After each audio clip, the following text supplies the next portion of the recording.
सबको मेरी नमस्ते। और आज नए साल में हम दोबारा ज्वाइन हुए हैं। मेरी सबको नए साल की बहुत बहुत बधाई और मुबारकबाद। सब स्वस्थ रहें और जीवन में अध्यात्म को फॉलो करते रहें।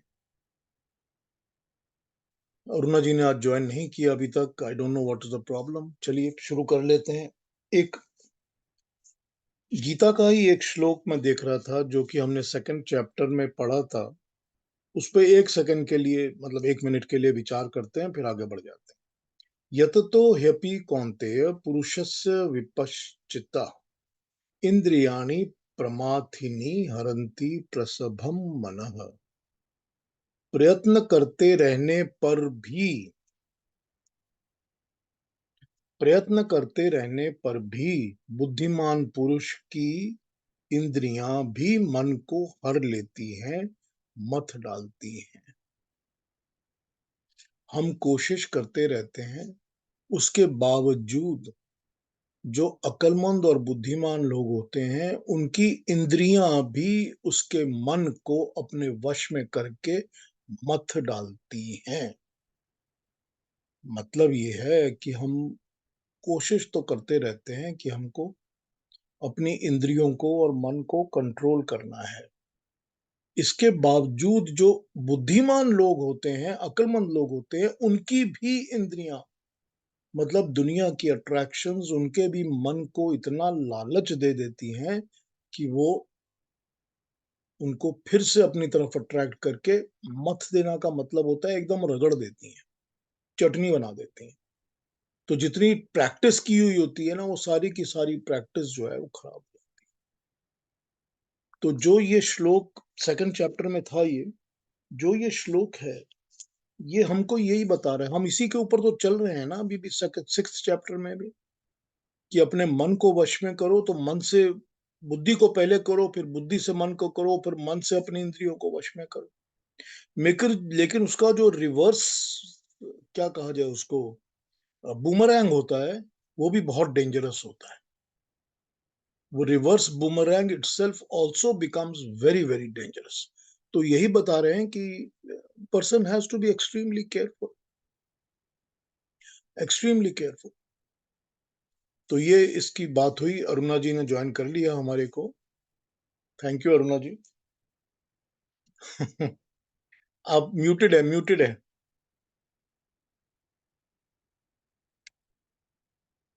आप म्यूटेड है हाँ। यस यस, एक्सट्रीमली सॉरी, थोड़ी ट्रैफिक में फंस गई थी नहीं तो कोई बात घर आना थोड़ा देर हो गई। नहीं, कोई बात नहीं, ठीक है। हमको बस एक ही चिंता रहती है कि आपका कुशल हो, मंगल हो, बस। थैंक यू प्रॉब्लम वेरी कोई मच। नहीं होनी चाहिए। Yes yes, that is true. Thank तो अभी आप रेडी हैं अगले यू। यस को यस उठाने यस के लिए? Yes yes sir. तो 26, 27, 28, इन तीनों को ओके एक साथ पढ़ लेते हैं, ठीक है? जी इन जी। तीनों पे बात करेंगे आज। 26, okay. 27, 28।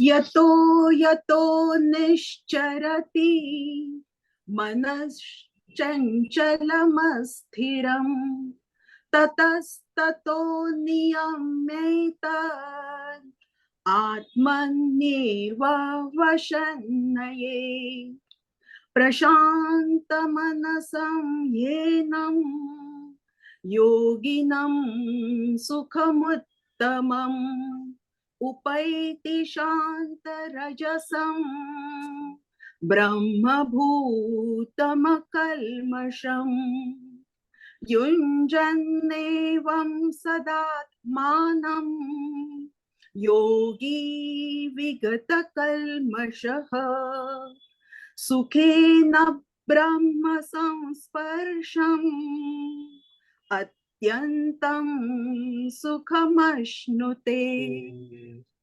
Thank you Aruna ji, thank you very very much. आइए देखते हैं कि 26 में क्या कह रहे हैं। जहां जहां चंचल और अस्थिर मन भागे, वहां वहां से उसको नियमन करके काबू में लाकर उसको आत्मा के वश में ले आना चाहिए। 27 बोल रहा है, इस प्रकार के योगी को, जिसका मन अच्छी तरह से शांत हो गया है, जिसके मन में राजसिक विकार या राजसिक विचार या मन के आवेश शांत हो गए हैं, जो ब्रह्मभूत परमात्मा के साथ एक हो गया है, जो निष्पाप है, उसे उत्तम सुख प्राप्त होता है। इस प्रकार वह योगी जिसके सब पाप दूर हो गए हैं, आत्मा को सदा ध्यान योग में लगाता हुआ सरलता से ब्रह्म के संस्पर्श से उत्पन्न होने वाले सुख का अनुभव करता है। यतो यतो जहां जहां निश्चरति भाग जाता है, चरता है चंचल अस्थिर मन, वहां वहां से नियम के हिसाब से रोककर आत्मनि एव वशम, आत्मा ही के वश में नयेत ले आए।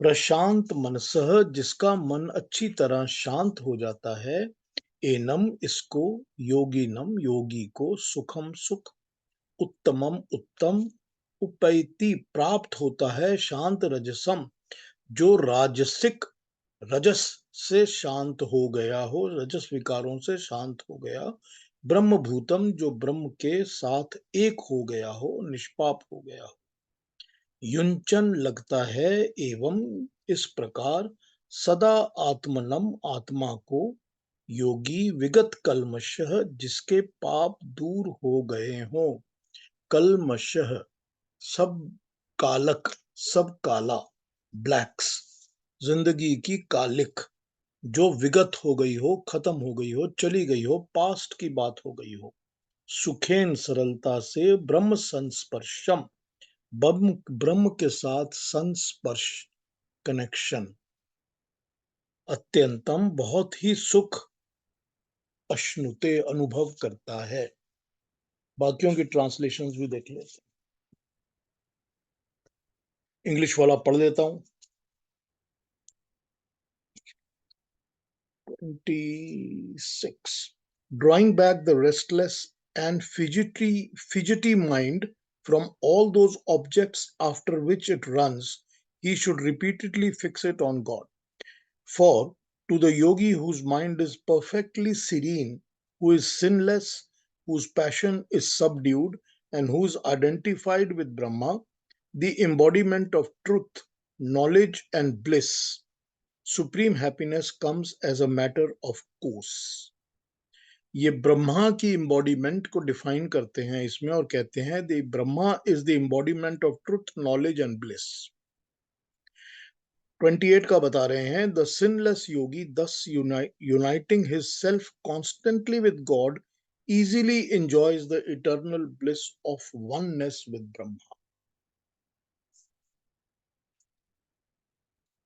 Very interesting.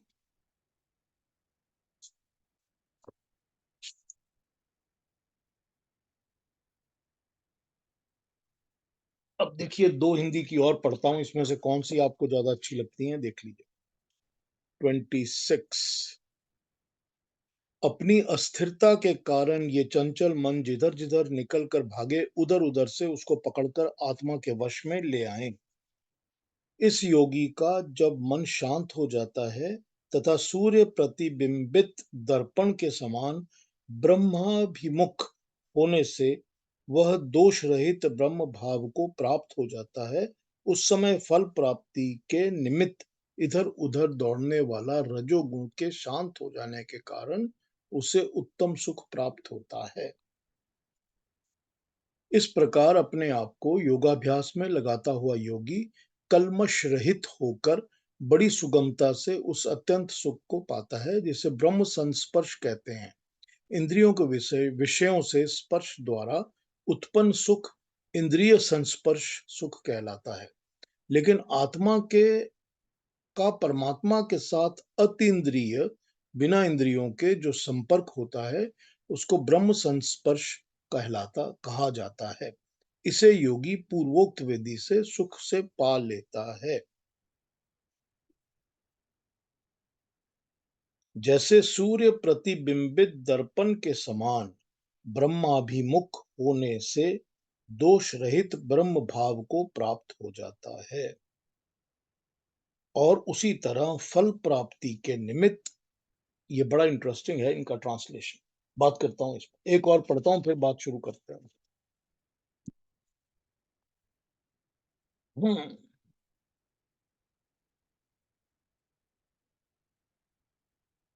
ये चंचल मन जिस जिस कारण से उल्टे मार्ग पे चलता है, उस विषय से उसे रोककर जीवात्मा में ही नियंत्रित करें। क्योंकि इस शांत हुए मन से जो मलिनता दोषों से रहित हो गया है, अर्थात जिस मन का रजोगुण शांत हो गया है, ब्रह्म में लीन योगी को अति सुख प्राप्त होता है। मलिनता दोषों से रहित योगी सदा अपने आत्मा को कर्म में लगाता हुआ सुख पूर्वक इसके स्पर्श से ही अत्यंत सुख की प्राप्ति को अनुभव करता है। हम क्या चर्चा कर रहे हैं? हम इतनी देर से ये चर्चा कर रहे हैं कि किस तरह से अपने आप को अपनी आत्मा के अंदर ध्यान लगाकर परमात्मा का स्पर्श करना है, उससे जुड़ना है। इसी पर चर्चा हो रही है, इसी पर बात कर रहे हैं। तो भगवान कृष्ण ने पहले तो बहुत सारी हमको विधियां बता दी कि कैसे कैसे करना है, कि मन को कैसे कंट्रोल करना है, योग के आसन में लगाकर कैसे ध्यान में बैठना है। जो कर्म योगी है, वो असली कर्म योगी तभी है जब वो ध्यान योगी भी है। और ध्यान योगी जो है, उसके लिए क्या क्या क्या उपाय हैं, तो भगवान कृष्ण तो 1 2 3 4 करके लिस्ट कर करके हमको बताते रहते हैं। अब वो इस बात पर आ गए हैं कि अगली स्टेज में जब तुम ध्यान लगाना शुरू कर दोगे, तो तुम्हारे साथ कैसे कैसे क्या होने वाला है, वो उसको भी डिस्क्लोज करके, ओपन करके बता रहे हैं कि उस वक्त क्या हो। तो उसको बताते बताते वो ये बता रहे हैं कि जब ध्यान करने वाला योगी इस स्टेज पर पहुंचेगा कि उसका ध्यान लगना शुरू हो जाएगा, तो उसको ये समझना पड़ेगा कि उसकी जो मन की अट्रैक्शंस हैं, वो तो इधर उधर भागेंगी जरूरी। क्योंकि अभी तो मैंने शुरू में जो एक गीता के सेकंड चैप्टर के मंत्र का एग्जाम्पल लिया था आज, उसमें यही बताया है कि मन तो जितना भी बुद्धिमान मनुष्य क्यों नहीं होता, मन जो है वो इधर उधर भागता ही है। वो फिर से इंद्रियों के साथ जुड़ जाता है, और इंद्रियां जो हैं वो अपने अट्रैक्शन से जुड़ने के कारण मन को भटकाती रहती है। अक्लमंद से अक्लमंद इंसान के साथ भी ये घटता ही है, ये होता ही है। तो यहाँ पर ये इस चैप्टर में 26 में यही कहते हैं कि जहां जहां पर भी मन निकल कर भागेगा, उसको फिर वापस अपनी आत्मा के वश में करना पड़ेगा। इसका मतलब ये है कि ऐसा तो कोई है ही नहीं जिसका मन भागता नहीं। ऐसा तो कोई है नहीं जो कह दे कि मैं तो साधना में बैठा हूं या मैं परमात्मा के ध्यान में बैठा हूं और मेरा कभी मन नहीं भटका। ऐसा तो कोई है नहीं। क्योंकि कभी ना कभी तो इंद्रियां जो हैं वो अपने वश में दोबारा मन को करेंगी, और वो अट्रैक्शंस की तरफ, विषयों की तरफ, सब्जेक्ट्स की तरफ फिर भागेंगी। सो बड़ी क्लियरली इस बात को समझा रहे हैं भगवान कृष्ण कि ऐसा होगा। बी प्रिपेयर्ड, कि ऐसा होगा। अब देखिए ना, आपने हमने कोई चीज सोची हो जिंदगी में कि हम ये काम दोबारा नहीं करें, कि ये गलत है, मैं ऐसा करता तो हूं मगर मैं अब दोबारा नहीं कर। कि मुझको शराब पीने का शौक है, मैं बहुत ध्यान से पीता हूं, मगर आज मैंने सोच लिया कि अब मैं नहीं पीऊंगा। तो वही बात है कि कभी कोई ऐसा मौका सामने खड़ा हो जाता है कि हम फिर लुढ़क जाते हैं, फिर हम कर लेते हैं, फिर लगता है कि अब हम फिर उससे जुड़ने लग गए, फिर अपने आप को खींचना पड़ता है, फिर हम उसकी तरफ चले जाते हैं। फिर कुछ और नहीं होता, कुछ और नहीं होता तो कम से कम मन के अंदर ये ख्याल, ये विचार, बातें तो आ जाती हैं। एक्शन चाहे हम करें ना करें, मन के अंदर तो आ ही जाता है। तो मन का भटकना भी तो बहुत जरूरी है कि उसको कंट्रोल किया जाए, क्योंकि मन को तो कंट्रोल करना ही पड़ेगा। और वापस मन को लगाना पड़ेगा कहाँ? अपनी आत्मा के साथ। अपने इंटीरियर, अपने ही साथ कि ये मेरी आत्मा के साथ लग जाए। और वो भटकेगा ज़रूर, इधर-उधर भागेगा, कभी इधर भागेगा, कभी जहाँ भी जाए वहाँ से उसको खींच के दोबारा मतलब इंडिविजुअली एक-एक पॉइंट से उसको खींचना पड़ेगा। कलेक्टिवली उतना आसान नहीं होता कि मैं हर तरफ से शांत होकर बैठ गया। ये होना मुश्किल होता है। इसीलिए इसमें इंडिविजुअल पर जोर दिया गया है कि जहाँ-जहाँ जाता है, वहाँ-वहाँ से आपको खींचना पड़ता है। कि शांत तो हो रहा है मन, लेकिन अभी इस तरफ भटक रहा है और कभी उस तरफ भटक रहा है, तो जिस साइड पे जा रहा है, वहाँ से उसको एक बार खींचो वापस, मतलब उसको एड्रेस करो, उस प्रॉब्लम को एड्रेस करो, उस प्रॉब्लम के ऊपर ध्यान दो कि ये देखो ये कहाँ गया मेरा मन। उसको एक्नॉलेज करो कि हाँ, इधर गया मेरा, इधर से मेरे को खींच के आत्मा की तरफ लगाना है। तब उस तरफ जाना मन बंद कर देगा। जनरलाइज्ड अप्रोच नहीं हो सकती यहाँ पर। यहाँ पर स्पेसिफिक अप्रोच की करने की जरूरत पड़ती है कि मन मेरा इस तरफ क्यों गया, कल उस तरफ क्यों गया, फिर यहाँ क्यों भटक रहा है। तो एक-एक करके जहाँ-जहाँ जा रहा है, वहाँ-वहाँ से खींच के वापस लाना पड़ता है। ये एक एक्सरसाइज है, ये समझाई गई है कि इस तरह करो, तब काम चलेगा। उसके अगले श्लोक में 27 में बताते हैं कि जब मन शांत हो जाता है, तो उसका जो 2-3 बातें यहाँ बड़ी अच्छी बताई हैं इन्होंने, कि एक तो इन्होंने उसको बताया कि जो रजस होती है, वही है जो मन को अशांत करती है। अब रजस क्या है? जो राजसिक बात यहाँ पर की गई है या रजस प्रवृत्ति की बात की गई है या रजस विचारों की बात की गई है, वो रजस जो होते हैं वो सारी की सारी एक्टिविटी से जुड़े होते हैं। रजस में एक्टिविटी है, सत्व रजस तमस, ठीक है ना? तो सत्व में क्या है कि सत्व में तो सारा कुछ प्यूरिटी के साथ है, अच्छा है, भला है, गुड है, सब कुछ है। तमस में सारा कुछ ब्लैक है, डार्क है, काला है, बुरा है। रजस में ना काला है ना सफेद है। रजस में तो दोनों का मिक्सचर है कि कभी इधर है और कभी उधर है। तो जो एक्शन लिया जाएगा वो एक्शन ही होगा रजस। एक्शन, रजस का मतलब एक्शन है।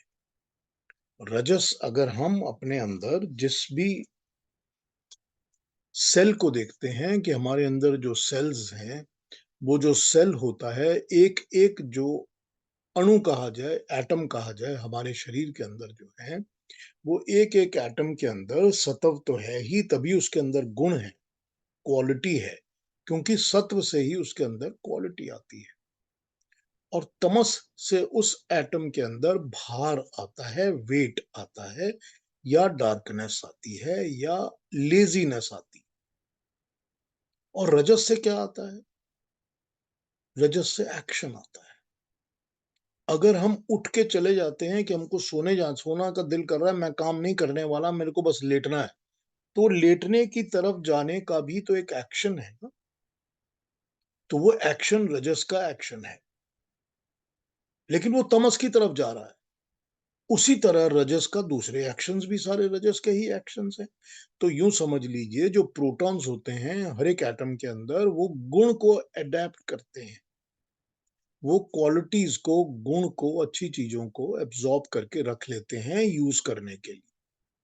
जो न्यूट्रॉन होते हैं वो वेट देते हैं, वजन देते हैं, वो भार बताते हैं, वो डार्कनेस काले होते हैं, क्योंकि वो वेट होते हैं। क्योंकि वो मट्टी की तरह, अर्थ अर्थ की तरह, जमीन की तरह, अगर आप खोदते हैं जमीन नीचे से तो अंदर से काला ही काला होता है, डार्कनेस ही होती है, क्योंकि वहां रोशनी नहीं जाती। तो तमस के गुण यही हैं। लेकिन जो रजस होते हैं वो सारे इलेक्ट्रॉन होते हैं जो कि एक्शन में आ जाते हैं। इलेक्ट्रॉन ही तो होते हैं ना एटम में, जो चारों तरफ यूं भागते दौड़ते रहते हैं, कभी इधर कभी उधर, कभी उधर कभी इधर। तो वही है ना कि जो रजस गुण होता है वो एक्शन का गुण होता है। तो जब एक्शन शांत होंगे,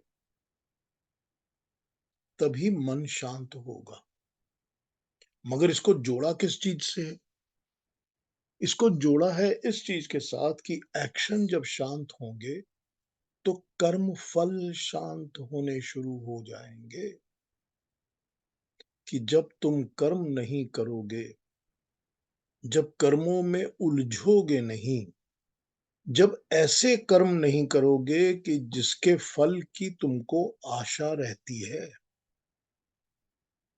तो अपने आप कर्म फल शांत हो जाएंगे। सो कर्म फल शांत करने हो तो कर्मों को शांत करना पड़ेगा। कौन से कर्मों को शांत करना पड़ेगा? ऐसे कर्मों को जो कि हमको कर्म फल की आशा के साथ जोड़ते हैं। वही बात ना जो भगवान कृष्ण शुरू से बताते आ रहे हैं कि जो कर्म फल की आशा होती है, वो कर्म फल की आशा ही हमको जोड़ती है कि हमको ये कर्म का ये फल मिलना चाहिए, ये हमको उचित है, हमको ये अच्छा लगेगा, ये मिलेगा। वही जुड़ते हैं ना हम। तो जब हम कर्म फल की आशाओं के साथ जुड़ते हैं, तो उन कर्मों को मत करो। जब उन कर्मों को मत करोगे, तो अपने आप वो राजसिक विचार, वो थॉट, वो माइंड के अंदर, क्योंकि बात तो मन की हो रही है ना, तो मन के अंदर वो एक्शन वाले थॉट्स नहीं आएंगे। जब एक्शन वाले थॉट्स मन में नहीं आएंगे, तो उसका कर्म फल भी नहीं होगा। जब कर्म फल नहीं होगा, तो मन जो है वो शांत होने लगेगा, और शांत से प्रशांत होने लगेगा। माने डीप शांति होने लगेगी, बहुत डेप्थ में जाके जैसे शांति होती है, उस तरह से बहुत ज्यादा डीप शांति होने लगेगी। तो जब मन शांत और प्रशांत होने लगेगा, तभी होगा जब राजसिक सारी चीजें, एक्शन के साथ अटैच्ड, कर्मों के साथ अटैच्ड चीजें शांत होंगी, बिकॉज तब कर्म फल शांत हो जाएंगे। तो उस वक्त क्या, उसका कंपैरिजन क्या बता रहे हैं? उसका कंपैरिजन बता रहे हैं कि जैसे सूर्य प्रतिबिंबित दर्पण के समान ब्रह्माभिमुख होने से दोष रहित ब्रह्म भाव का प्राप्त हो जाता है। ठीक वैसे जैसे किसी शीशे के ऊपर सूरज की रोशनी पड़ती है, जैसे किसी सूरज की किरणें किसी शीशे के ऊपर, मिरर के ऊपर, प्रतिबिंबित के ऊपर पड़ती हैं, और उसकी रिफ्लेक्शन एकदम क्लीन क्लियर वैसे ही होती है जैसे सूरज होता है। ठीक है ना? अगर कहीं धूप पड़ रही हो किसी शीशे पर, तो उस शीशे में से जो रोशनी आती है वो भी वैसी ही क्लीन साफ आती है जैसी कि सूरज की होती है। उसी तरह से फिर ये क्या होता है कि मनुष्य के अंदर मन जो है वो ब्रह्म भाव से जुड़ा हुआ वैसा ही लगता है जैसा कि एकदम क्लीन आत्मा होके ब्रह्म से जुड़ रही है।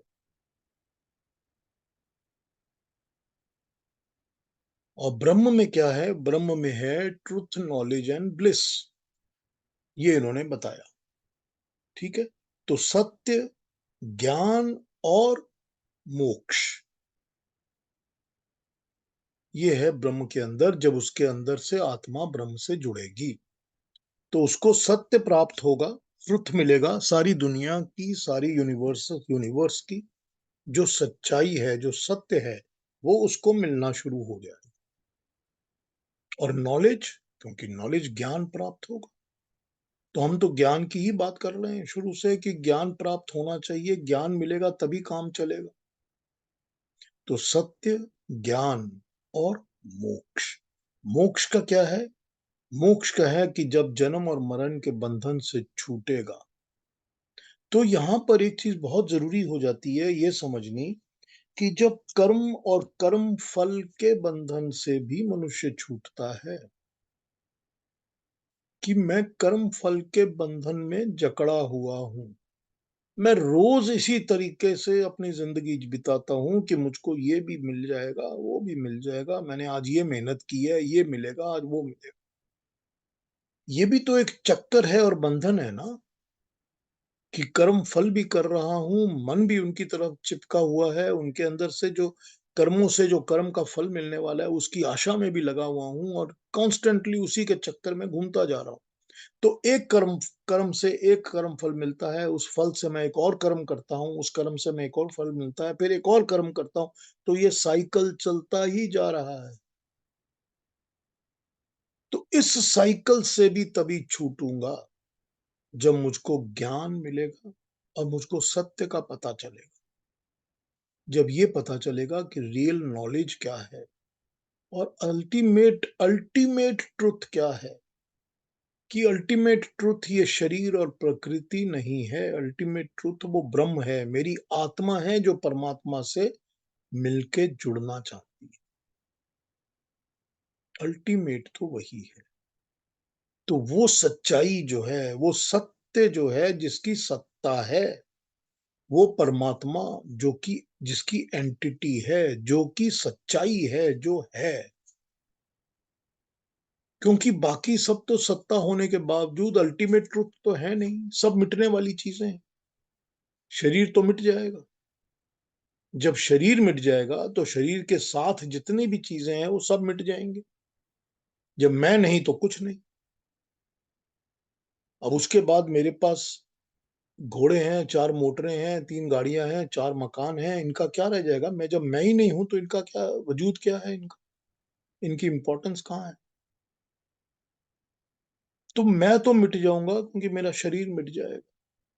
तो अल्टीमेट रियलिटी तो ये है कि ना मेरी आत्मा कभी मिटेगी, क्योंकि ये हमेशा रहेगी। ये नश्वर है, ना ये इसका आदि है, ना इसका अंत है। और ना वो परमात्मा कभी मिटेगा, वो भी रहेगा हमेशा। तो मुझे तो उस सत्य की तलाश करनी है, नॉलेज तो मुझको उस सत्य के बारे में ही प्राप्त करना है, ज्ञान तो मुझे वही चाहिए। और जब मैं इस ज्ञान में प्राप्त करके सच की तरफ बढ़ूंगा तो मेरा मोक्ष, मेरा ब्लिस, मेरे को ये चक्कर छूट जाएगा। कर्मों का, कर्म के फलों का, उसके पीछे भागते रहने का, मन के लगे रहने का, जन्मों का, मरण का, यही तो जन्म मरण के कारण बन जाते हैं ना। यही तो कारण बन जाते हैं ना। हमको तो दोबारा जन्म इसीलिए लेना ही पड़ता है, क्योंकि हमको अपने कर्म फलों का पे बैक करना ही है। कोई कर्म बिना कर्म फल के कट ही नहीं सकता। नहीं कट सकता, चाहे जो मर्जी कर। उसका कर्म फल तो भुगतना ही पड़ता है। देर सवेर भुगतना तो पड़ता ही है। तो जब कर्म के फलों का चक्कर कट जाएगा, ये भुगतान बंद हो जाएगी जो हमको देना पड़ता है, तो अपने आप मरण और जन्म का जो रीजन है, कारण है, वो खत्म हो जाएगा। तो हमको इसमें से छुट्टी मिल जाएगी। और छुट्टी के लिए ही तो कंपेयर किया है रजस गुण के साथ, कि जो एक्शंस हम कर्म जो करते हैं, जो एक्शन करते हैं, अब इसमें मानसिक कर्म भी हैं, वाचिक कर्म भी हैं और बॉडीली कर्म भी है। क्योंकि एक्शन सिर्फ बॉडी करती है ये तो नहीं होता ना, एक्शन तो मन भी करता है ना। मन भी तो बैठे बैठे, यहीं बैठे बैठे सोच रहा है ना कि वहां पड़ी है ये चीज, वो उठा के ले आऊं, बड़ा मजा आएगा, इसको देखता हूँ। उसके बाद ही तो बॉडी काम करेगी। मन तो पहले ही करने लग जाता है। तो मेंटल एक्शंस भी तो है ना इसमें। अब मेंटल एक्शन का भी तो कर्म फल मिलना है। कर्म फल तो मेंटल एक्शन का भी मिलेगा। तो जब ये कर्म बंद हो जाएंगे, जिनके अंदर इस किस्म के एक्शंस हैं, तो अपने आप इनके फल भी बंद हो जाएंगे। और इनके फल के बंद होने से क्या होगा कि ये समझ में आएगा कि अब मैं शांत हो गया हूँ, प्रशांत हो गया हूँ, तो मेरे अंदर जो भी ब्रह्म है वो चमक के बाहर आ गया है, जैसे सूरज की रोशनी मुझे दिखती है। जब मन आत्मा के साथ जुड़ेगा और आत्मा परमात्मा से जुड़ेगी, तो यूं होगा कि वो ब्रह्म का प्रकाश, उसकी रोशनी खुलकर आंखों के सामने आ जाएगी, जैसे कि सूरज की रोशनी किसी शीशे में रिफ्लेक्ट करके आती है। तब मुझे पता चलेगा कि सत्य क्या है और ज्ञान क्या है। और जब सत्य और ज्ञान मिल जाएगा तो मुझे इन झमेलों से, इन चक्कर से मुक्ति प्राप्त हो जाएगी। ये यहाँ पर समझा रहे हैं कंपेयर करके रजस के साथ और सूर्य की रोशनी के साथ। और इस प्रकार अपने आप को योगाभ्यास में लगाता हुआ योगी कल्मश रहित होकर बड़ी सुगमता से अत्यंत सुख को पाता है, जिसको ब्रह्म संस्पर्श कहते हैं। ब्रह्म संस्पर्श, संस्पर्श, स्पर्श, टच, किसी को छूना, ये स्पर्श। संस्पर्श, उसके साथ हुआ हुआ टच। ठीक है, मैंने किसी चीज का स्पर्श किया, लेकिन मैं किसी चीज के संस्पर्श में आया। ये होता है ग्रामेटिकली उसको समझना, कि मैं किसी चीज को छूता हूं तो वो स्पर्श है, मगर जब मैं उसके इन कांटेक्ट आ जाता हूं तो वो संस्पर्श हो जाता है। यहां पर कहा है कि ब्रह्म संस्पर्श, ब्रह्म के कनेक्शन में, कांटेक्ट में आ जाता है वो मनुष्य, वो योगी, जिसका कि कल्मश रहित हो जाता है, हर कालिक उसकी मिट जाती है। तो कालिक मिटने का मतलब ही वही है कि जितने भी तमस हैं, जितने नेगेटिव्स हैं, वो सब खत्म हो चुके होते हैं। तो नेगेटिव्स और कल्मश खत्म कैसे होंगे? वो होंगे ही खत्म तब जब कि कोई भी कर्म फल नहीं बचेगा। कोई ऐसा कर्म ही नहीं है कि जिसका कर्म फल मिलना है। तो जब कर्म फल नहीं बचेगा तो जितनी भी उस कर्म फल के साथ अटैच्ड अटैचमेंट्स होंगी, जुड़ाव होंगे, लगाव होंगे, जो हमको नीचे खींचते रहते हैं, जो हमको तमस की तरफ खींचते रहते हैं, वो अपने आप सारे के सारे दूर हो जाएंगे। तो जब कल्मश रहित होगा तभी उसका ब्रह्म संस्पर्श होगा। और जो ब्रह्म संस्पर्श होगा वो कल्मश रहित होगा ही तब जब वो इंद्रियों से संपर्क में नहीं रहेगा, इंद्रियों के स्पर्श में नहीं रहेगा। तो उसको यहां पर यूज किया है अतीन्द्रिय संस्पर्श। मतलब जब इंद्रियों से छूट जाएगा, अपनी इंद्रियों से छूटकर जब वो उनकी अटैचमेंट से, उनके सब्जेक्ट से, उनके द्वारा कनेक्टेड कर्म और कर्म फल से छूटेगा, तभी वो ब्रह्म के संस्पर्श में आएगा। You cannot walk in the middle of the road. Either you have to be on this side or that side. या तो आप प्रकृति से जुड़ेंगे और जुड़े रहेंगे, तो वो तो सारा का सारा कल्मश है। और या ब्रह्म से जुड़ेंगे और जुड़े रहेंगे, तो वो सारा का सारा सूर्य के प्रतिबिंब की तरह चमकता हुआ ज्ञानवान है, ब्रह्म है। तो इधर उधर तो हो नहीं सकता। हालांकि ये बता रहे हैं भगवान कृष्ण कि मन तो डामाडोल होता रहता है, जब जब भागेगा उसको तब तब वापस लेकर आना पड़ेगा, क्योंकि वो भागेगा। ये तो गारंटी दे दी उन्होंने कि मन तो भागेगा ही भागेगा। और आगे 3 4 5 श्लोकों के बाद यही अर्जुन पूछेगा कि मन तो चंचल होता है, भागता ही रहता है। तो मन तो भागेगा, इसकी तो पक्की बात बता दी उन्होंने। लेकिन जहां जहां भागेगा वहां वहां से खींच के लाना पड़ेगा, खींच के लाके आत्मा के साथ अटैच करना पड़ेगा। आत्मा के बल के साथ ही उसको खींच के लाना पड़ेगा। ये जो आत्मा का बल होता है ना, यह आत्मदा बलदा यश विश्व उपासते। आत्मा का जो बल होता है ना, ये आत्मा का बल परमात्मा प्रदान करता है, जिसको हम कहते हैं आत्मबल, जिसको हम कहते हैं कि अपने अंदर का सेल्फ कंट्रोल या सेल्फ पावर, जो हमारे अंदर शक्ति होती है कि हम इस एक चीज को अगर डिसाइड कर लेते हैं, निर्णय कर लेते हैं, तो हम उसको प्राप्त करते हैं। कि हमने ये सोच लिया कि हमने तो ये पढ़ाई मुश्किल से मुश्किल करनी ही है, कि हमने सोच लिया कि हमने तो माउंट एवरेस्ट के ऊपर तक जाना ही है।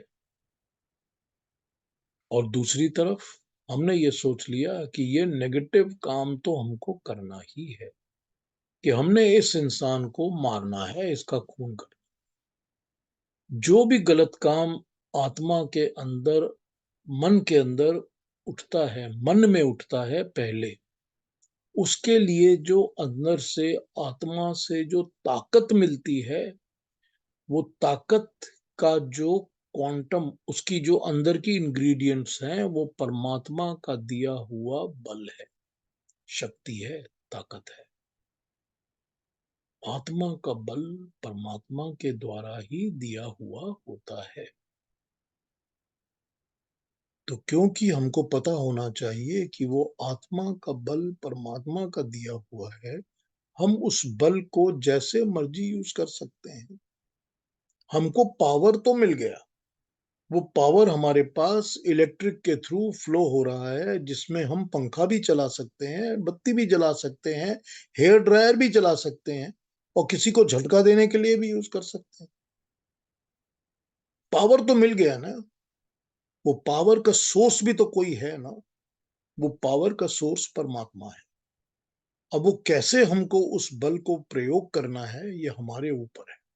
हम उसको कैसे यूज करेंगे, ये हमारे ऊपर है। लेकिन यहाँ हमको ये समझना है, हमको आपको ये समझना है कि ये वही पावर है जिसको यूज करके ही हम अपने मन को कंट्रोल कर सकते हैं।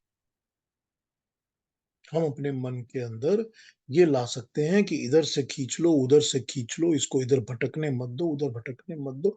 ये सारा का सारा जो मन का कंट्रोल है ना, ये आत्म बल से ही होता है।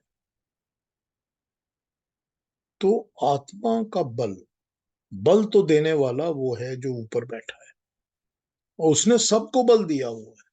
उसने वही आत्मा बल टाइगर को दिया है जो शिकार करने निकलता है, और वही आत्मा बल उसने हिरन को दिया हुआ है जो अपनी जान बचाने के लिए बड़ी स्पीड में भागता है। आत्मा बल तो वही है ना, वो तो उसने ही दिया हुआ है। हम उसको यूज कैसे करते हैं, ये हमारे ऊपर डिपेंड करता है। और ये यूसेज जो है ना, ये यूसेज ही तो मन की चंचलता और मन के कर्म है, कि जब हम उसको ठीक जगह लगाएंगे तो उसका कर्म फल नहीं होगा। अगर हमने उस पावर को, जो इलेक्ट्रिक का सोर्स हमको मिल रहा है, अगर उसको हमने किसी को झटका लगाने में यूज कर लिया कि इसको इलेक्ट्रीफाई कर दो, तो उसका कर्म फल बहुत भयानक होगा। लेकिन अगर उसको हम लगाते हैं कि पंखा चल रहा है, अच्छी अच्छी हवा आ रही है, बैठने में आराम मिल रहा है, तो भयानक कर्म फल कुछ नहीं होता उसका। पावर तो वही है ना, वही ईश्वर ही दे रहे हैं ना आत्मा के अंदर बल। सारे विश्व के अंदर जितनी भी आत्मा है, और जिस भी आत्मा में आत्मा का बल है, वो परमात्मा ही प्रदाता है, देने वाला है। ये जो चीज है, ये समझनी पड़ेगी कि यही यहाँ पर भगवान कृष्ण समझा रहे हैं, बड़े छोटे छोटे सेंटेंसेस में, कि जो मन है, मन को कंट्रोल करने के लिए, कि जब इधर उधर भागता है तो हर जगह जहां वो भागता है, खींच के वापस लाओ, अपनी आत्मा के साथ जोड़ो, क्योंकि आत्मा के बल से ही उसको खींचोगे। और जब खींच के लाओगे, तो जहां से खींचोगे, जहां पर मन भागा हुआ है, भटका हुआ है, वो हर जगह रजस गुण वाली है। जहां जहां गया हुआ है, वो सब जगहें एक्शन डिमांड करती हैं। अगर मन गया हुआ है कि ध्यान लगाने में मन नहीं लग रहा, अब मैं उठ के टीवी देखना शुरू करूं, तो वो भी एक एक्शन है ना, जो डिमांड कर रहा है मन। कि मन लग नहीं रहा बैठे बैठे, मैं बोलना शुरू कर दूं, किसी के साथ बातें करूं, वो भी तो एक्शन है ना। सो भी जो भी एक्शन है, वो सब रजस गुण वाला है। और जितना भी एक्शन रजस गुण वाला है, वो सब का सब कर्म फल देने वाला है और कर्म फल में बांधने वाला है। तो जब मन को खींचेंगे हर तरफ से आत्मा के बल से, तो ये एक्शन बंद होगा। जब ये एक्शन बंद होगा तब ब्रह्म का स्वरूप दिखाई देगा। और जब उसके संस्पर्श में आएंगे, उसके कनेक्शन में आएंगे, तो जीवन की, जिंदगी की सारी कालिमा, सारी डार्कनेस, सारी ब्लैकनेस, सारे प्रॉब्लम, सारे झमेले, सारे पाप अपने आप छूट जाएंगे। जब उसके साथ कनेक्शन में आएंगे, संस्पर्श परमात्मा के साथ, तो प्रकृति का संस्पर्श छूट जाएगा। तब इंद्रियों से इंद्रियों के सब्जेक्ट का संस्पर्श छूट जाएगा। तभी हमको लगेगा कि मुक्ति मिल गई। कितना अच्छा हुआ कि मुझे ये सारा झमेला खत्म हो गया।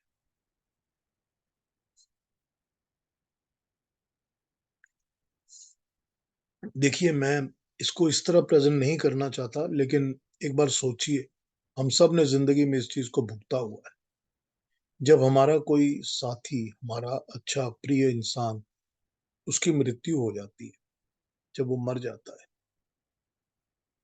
तो बहुत सारी जिंदगी की चीजें छूट जाती हैं जो उसके साथ अटैच्ड होती हैं। बहुत सारी चीजें छूट जाती हैं। उसके साथ बातें करना छूट जाता है, उसकी बातों को सुनना छूट जाता है, उसके लिए कुछ करना छूट जाता है। कि मैं तो रोज सुबह ये काम करता था, अब तो करता नहीं क्योंकि वो रहे नहीं। ये होता है संस्पर्श और इसका छूटना। तो जो छूट जाता है उसकी एक रिलीफ की फीलिंग, चाहे उसमें गम जुड़ा हो, दुख जुड़ा हो कुछ दिनों के लिए, लेकिन थोड़े दिनों के बाद एक एम्प्टीनेस आनी शुरू होती है कि अरे, मैं तो रोज सुबह 8 बजे ये करता था, अब तो मैं कर नहीं सकता क्योंकि जिसके लिए करता था वो है ही नहीं।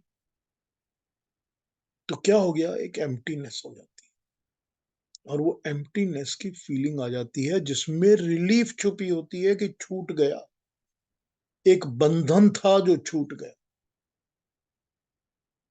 कोई नेगेटिविटी नहीं है इसमें, ख्याल में इसको नेगेटिव की तरह मत सोचिए, लेकिन इसको एक बार रियलाइज करके इसको सेंस में अडॉप्ट करने की कोशिश करिए तो समझ में आएगा कि कुछ ना कुछ तो बंध, हाँ बड़ा प्यारा बंधन था, बहुत अच्छा लगता था, दिल करता है वो बंधन और 50 साल चलता रहे, लेकिन छूट तो गया ना। छूट गया तो समझ में आ गया ना कि बंधन छूट जाते हैं ना। वो भी तो इंद्रियों से ही कनेक्टेड था ना। हम तो आंखों से देखते थे, कानों से सुनते थे, हाथ से टच करते थे, वो भी तो इंद्रियों से कनेक्टेड था ना। छूट गया। तो उसके छूटने से क्या हुआ, एक ब्लैंकनेस, एक एम्प्टीनेस, खालीपना, या यूं कहा जाए कि रिलीफ, कि ये सारा कुछ रिलीव हो गया। जितनी ड्यूटीज थी, जितनी रिएक्शंस थी, एक्शंस थी, सब छूट गए। तो इंद्रियों के साथ जब चीजों को हम छोड़ते हैं, तो हमको उस छोड़ने के पीछे ये अनुभूति होती है, ये एक्सपीरियंस होता है कि जो चीज छूट जाती है, उस छूटने में भी हमको एक रिलीफ मिलता है। चाहे हमको दुख लगे उसका या सुख लगे उसका। दुख वाले बहुत कम होते हैं, सुख वाले तो बहुत ज्यादा रिलीफ होते हैं। जिनके साथ कुछ छूट जाता है तो अच्छा लगता है कि चलो अच्छा हुआ, इसके साथ झमेला छूट गया। बहुत ज्यादा तो सुख वाले ही होते हैं जिसमें सुख का अनुभव होता है। ऐसे बहुत सारे कलीग्स होते हैं, साथी होते हैं, और लोग होते हैं सारे समाज में, संसार में, जिनके साथ हमको कुछ ना कुछ इंटरेक्शंस करते रहना पड़ता है, फिर लगता है अच्छा हुआ छूट गया।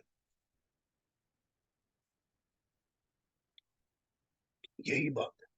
तो जब हमको ये रिलीफ पता चलती है, तो पता चलता है कि इंद्रियों से जब चीजें छूटती हैं, जो भी इंद्रियों के संस्पर्श के साथ चीजें छूटती हैं, वो हमको रिलीफ देती हैं, वो हमको मुक्ति की तरफ लेके जाती हैं, वो हमको इन झमेलों झंझटों से छुड़ा देती हैं। और जिस झमेले झंझट से छुड़ाने की बात हो रही है, वो छूटने के बाद ब्रह्म का संस्पर्श स्टार्ट होता है। परमात्मा का मिलन, परमात्मा का संस्पर्श स्टार्ट होता है, मिलना स्टार्ट। तो जब तक इंद्रियों की अटैचमेंट्स नहीं छूटेंगी, तब तक हम उन कर्मों में लगे रहेंगे जो इंद्रियां डिमांड करती हैं।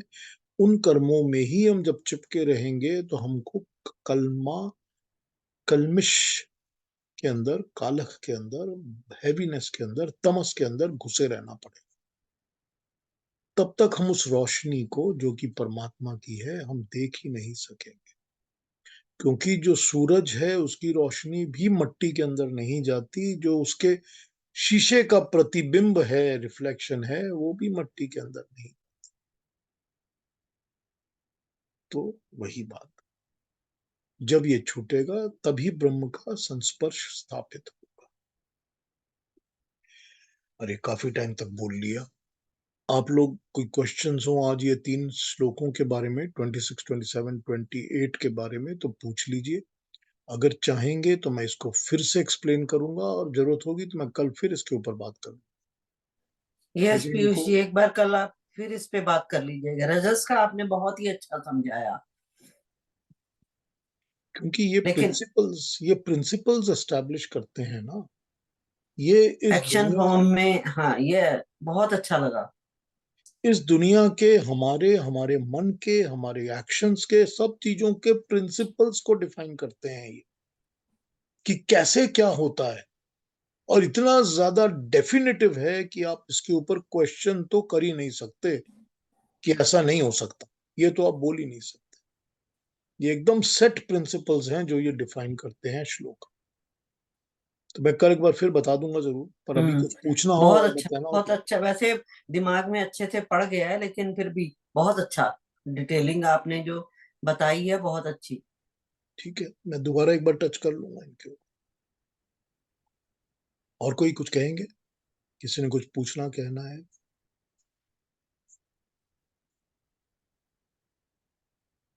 अरुणा जी, समझ में आई है बात आज?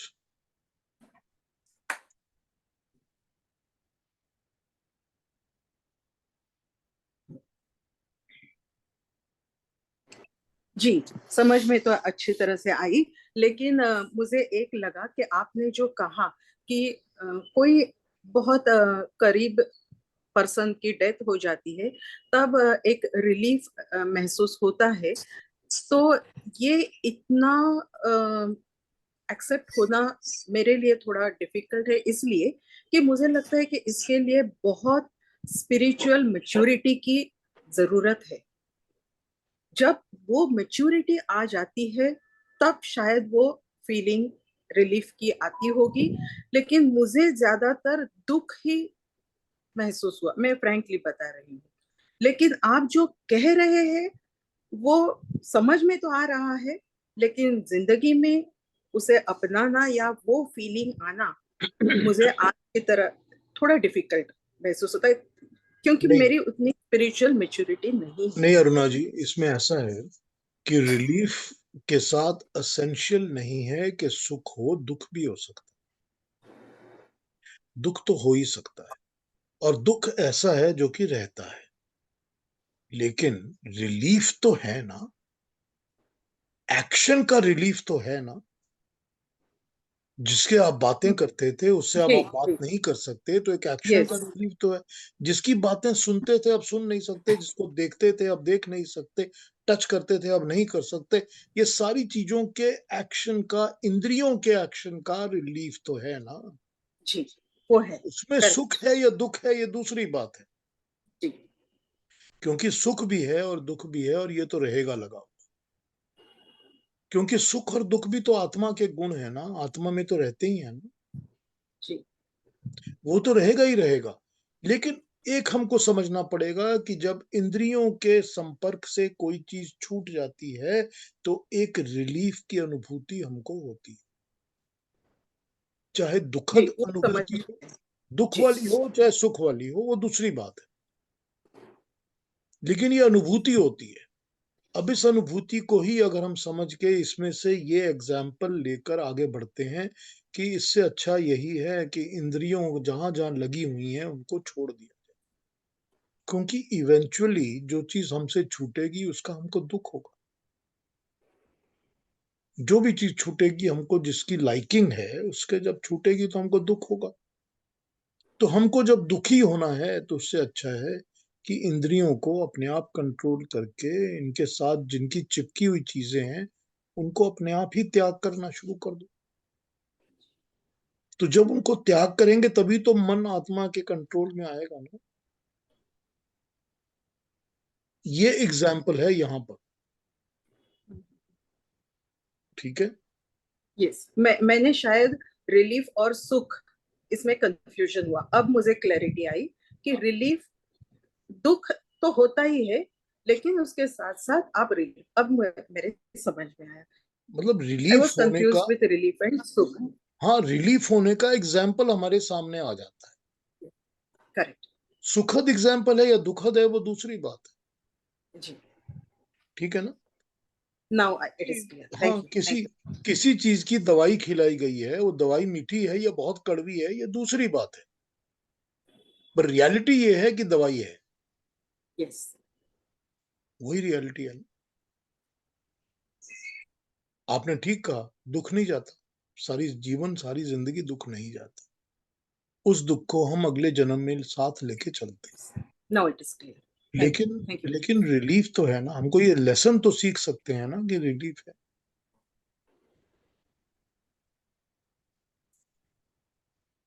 ठीक है ना। यस। हाँ जी, और कोई कुछ पूछेंगे, कोई और बात कहेंगे, कमेंट? पीयूष जी, जी। मैं जरा थोड़ी देर से जुड़ी, मेरा योगा टीचर आई थी। ठीक है, कोई बात पीयूष जी, आप कहते हैं जो अभी जो दुख की छाप रहती है अब मन के अंदर, तो वो कैसे दूर की जाती है? कभी ना नहीं। कभी तो दूर होनी चाहिए ना। देखिए, आत्मा का जो गुण है वो सुख और दुख का तो रहेगा, लेकिन छाप तभी मिटेगी जबकि, अब समझ लीजिए, देखिए इसको मैं एक एग्जाम्पल से समझाता हूँ। जी। समझ लीजिए कि मुझको एक लाइफ पार्टनर है, वो छूट गया और मुझे उसका दुख रहेगा। हम्म। तो उस दुख की अनुभूति आप किस तरह करेंगे? आप क्या ये कहेंगे कि मुझको अगले जन्म में इस पार्टनर का साथ फिर से मिले, हम्म। या आप ये कहेंगे कि ये पार्टनर छूट तो गया, हे परमात्मा इसको मोक्ष प्राप्त करा दे, इसको अपने साथ मिला ले, चाहे मुझे ये मिले या ना मिले, इसको मोक्ष मिले। हम्म। ठीक है, दो बातें हो गई ना अलग अलग। हाँ। कि पहली कंडीशन में उसको मोक्ष तो मिलेगा नहीं। पहली कंडीशन में तो वो आपके साथ देने के लिए दोबारा आ जाएंगे। दूसरी कंडीशन में वो आपका साथ नहीं मिलेगा मगर उसको मोक्ष मिल जाएगा। हो गई ना बात ठीक? हम्म। दो अलग अलग लेवल पे आ गई ना बात। तो अब यहीं पर यही उस है। मोक्ष में वो पार्टनर का भी तो तैयारी होनी चाहिए ना, जाने की। ना ना, वो ना, उसकी बात हम नहीं कर रहे। हम अपने अच्छा। अपने मन की, अपने दिल की बात कर। हाँ। ठीक है, उसकी हम बात नहीं कर रहे। हम अपने मन की, अपने दिल की बात कर रहे हैं। तो जब मैं हम्म। इस चीज, दोनों दोनों के एक्सिस के ऊपर, इधर या उधर के ऊपर सोचता हूँ, तो मुझे हम्म। ये पता चलता है कि इसमें मेरा सुख और दुख अटैच्ड है या नहीं है। कि मुझको दुख तो मिला है मगर उस दुख को मैं सुख में कन्वर्ट करना चाहता हूं, तो कैसे चाहता हूं कि वो मुझे दोबारा मिल जाए। ठीक। हम्म। हम्म। तो ये तो सुख और दुख का लेवल हो गया। लेकिन जहां मैं ये समझूंगा कि अगर परमात्मा करे कि उसको मोक्ष मिल जाए, मुझे सुख दुख की चिंता नहीं है, तो वो दुख अपने आप, दुख की छाप खत्म हो जाएगी। ठीक। तो दुख की छाप को दूर करने का सेल्फलेस होना ही तरीका है। हम्म। कि मेरा पर्सनल इंटरेस्ट, जहां पर मेरा पर्सनल इंटरेस्ट आ जाएगा वहीं पर मैं परमात्मा के न्याय व्यवस्था के ऊपर एक क्वेश्चन मार्क लगा दूंगा कि मैं ये चाहता हूं, तो या मैं चाहता हूं या वो ऊपर परमात्मा बैठा ब्रह्म जो चाहता है वो होगा। हम्म तो जब हम ये समझ लेंगे कि तुम जो कर रहे हो ये ईश्वर, जो परमात्मा कर रहा है वही है और वही सच है और वही होना चाहिए, तो हम्म मेरी चाहत खत्म हो जाएगी। जब मेरी चाहत खत्म होगी तो मेरा दुख और मेरा सुख अपने आप सॉफ्टन होके खत्म हो जाएगा। हम्म ठीक है, मैंने समझाया आपको। सही बात, एकदम ठीक से समझ में आ गया। Thank you, thank you. बड़े डिफिकल्ट एग्जाम्पल्स होते हैं ये, बहुत डिफिकल्ट। जिंदगी में इसको समझना बहुत मुश्किल होता है, बहुत मुश्किल, समझ तो जाते हैं पर उसको इम्प्लीमेंट करना एक्सेप्ट बहुत करना मुश्किल होता है। बहुत मुश्किल मुश्किल लगता होता है। है, उस पे अमल करना हाँ बहुत मुश्किल होता है, बहुत ही मुश्किल। हाँ लेकिन अब मुश्किल ही तो है ना सारे काम, सारे मन को जो सारी चीजों से हटा के लगाना है आत्मा के साथ, वो सब मुश्किल काम ही तो धीरे धीरे इट टेक्स टाइम। है। तो वो तो बताया ही है ना इन्होंने। दैट्स व्हाट भगवान Krishna says, that it takes time. यही तो वो बताते हैं कि एवरीथिंग टेक्स टाइम। ये तो बताते ही धीरे धीरे, शनै शनै, एक एक करके, आस्ते आस्ते। यही तो बताते हैं ना भगवान कृष्ण। तो जब वो बता ही पीयूष रहे हैं जी, कि everything is going to take time. हाँ जी। ऐसा होता है कि भगवान के उसमें समय का जन्मों जन्मांतर होते हैं, तो कभी ना कभी तो हो ही जाता है। इसी जन्म में होना ये सब तो कोई निश्चित बात नहीं है। अब देखिए, अगर मोक्ष की तरफ बढ़ते रहेंगे कि भाई हमको सिर्फ मोक्ष प्राप्ति की तमन्ना है, इस हम्म जन्म में भी उसकी तरफ प्रयास कर रहे हैं, अगले में भी करेंगे, उसके बाद भी मेरे को इसी रास्ते पर लगा के रखो, तो बर्निंग डिजायर ये नहीं है कि मुझे ये वाला पार्टनर चाहिए, बर्निंग डिजायर ये है कि मुझे मोक्ष चाहिए। हाँ तो जब बर्निंग डिजायर मोक्ष की होगी तो फिर वो पार्टनर तो इस अगले जन्मों में छूट ही जाएगा ना अपने आप। तो ये झमेला झंझट बंधन सब छूट जाएंगे ना। मैं वही तो हो ये, गया ना, एकला चलो रे, हाँ, यू मैं जस्ट गो बिल्कुल ऑन योर बिल्कुल ओन पाथ। बिल्कुल अकेला चलो ही है, अकेले ही चलना है, हमने ही मोक्ष प्राप्त करना है, किसी को साथ लेके नहीं करना।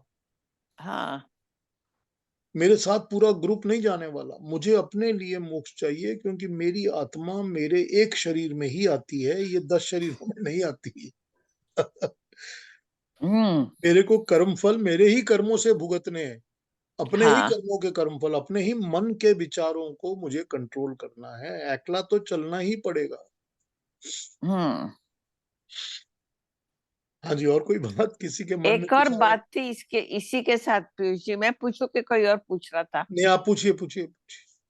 अम जैसे ये बोलते हैं कर्म फल, तो कभी कभी ये सब भजन में आता है कि पाप उतर जाता है, तो पाप उतर जाता है तो कर्म फल तो मिलने ही मिलने हैं, तो अभी ये तो कैसे बताया, हो सकता है? अभी तो बताया ना कि कालिख जो है कलमिश रहित हो जाएंगे।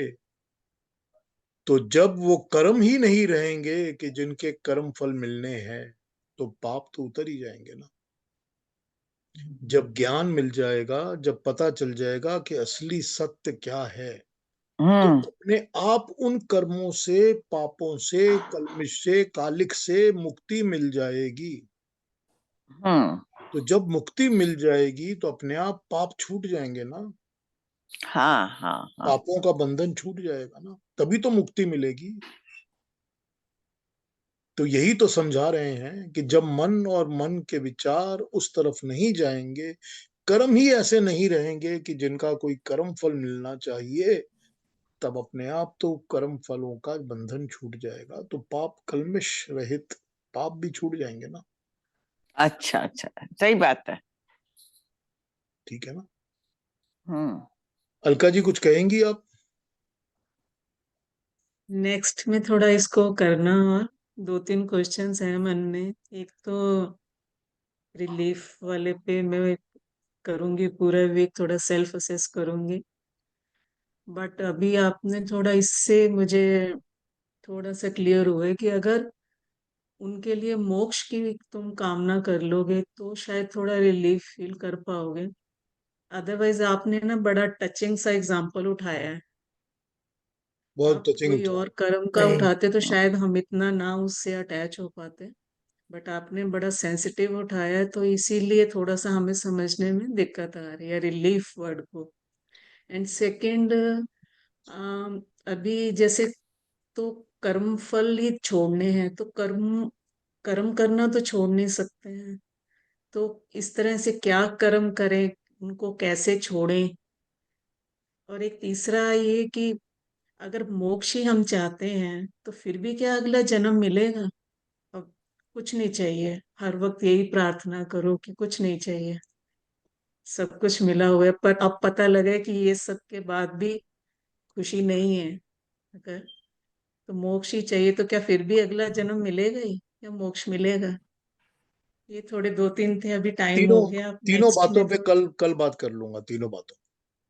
पर ऐसा करिएगा जब कल सेशन शुरू होगा तो मेरे को एक बार रिमाइंड कर दीजिएगा, ओके। ठीक है? पर मैं इन तीनों पे बात करूंगा। इसमें सबसे बड़ी बात यह है कि आपने एकदम ठीक कहा कि मैंने बहुत सेंसिटिव एग्जाम्पल दिया है, हाँ और मैंने बहुत ही सेंसिटिव एग्जाम्पल दिया है। अच्छा कि आपने, वो हमको समझ तो आता है, हम एक्सेप्ट नहीं कर सकते। यस यस, समझने में और एक्सेप्ट करने में फर्क है। हमको समझ तो आता है मगर हम एक्सेप्ट नहीं करते, ये फर्क है। पर मैं इन तीनों बातों पे कल, तीनों क्वेश्चन पे कल फिर बात करूंगा, जरूर। ठीक है, तो कल मिलते हैं। अपना अपना ख्याल रखिए, और अगर मेरे को ऐसा, आपको ऐसा लगे कि मैंने कहीं पर गलत चीज टच कर दी हो तो माफ कर दीजिए मेरे नो, को। ऐसी नहीं, ये that was not अच्छी my बात है intention. कि आपने ऐसा उठाया है कि जो जिससे हम सब कोई उस चीज को फील करते हैं और सब समझ पाएंगे उससे। समझ हम पाते हैं, बिल्कुल एकदम बिल्कुल समझ आ जाती है। बिल्कुल करते हैं, हम सब उसको फील करते हैं। very thought provoking, very thought provoking. Yes, it is extremely thought provoking, but यही रियलिटीज है, रियलिटी है, यही रियलिटी है, ये हमको सबक रियलिटी तो सिखाती है। फेस करना मुश्किल लगता है हर किसी को। यही रियलिटी है जिसको फेस करना बहुत मुश्किल। चलिए कल मिलते हैं फिर, अपना अपना ध्यान रखिए, and will continue the discussion tomorrow. Okay, thank you. नमस्ते एवरीबॉडी। नमस्ते। Namaste.